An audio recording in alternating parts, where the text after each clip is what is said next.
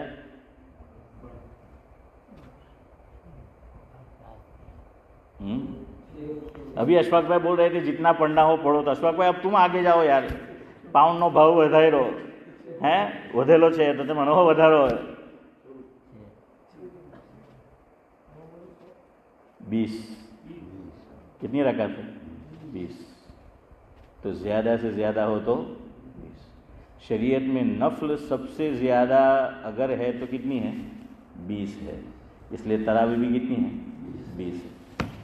اور علماء نے کتابوں میں لکھا ہے اگر کوئی منت مانے نفل نماز کی, دیکھیے منت مرد تو بہت کم مانتے ہیں, عورتیں جو ہیں, اور وہ بھی آج کی, اب میری اولاد اور آپ کی اولاد تو نہیں مانتی, وہ ہماری بات ہی نہیں مانتی, منت کیا مانے گی وہ ہماری بات ہی نہیں مانتی تو منت کیا مانے گی.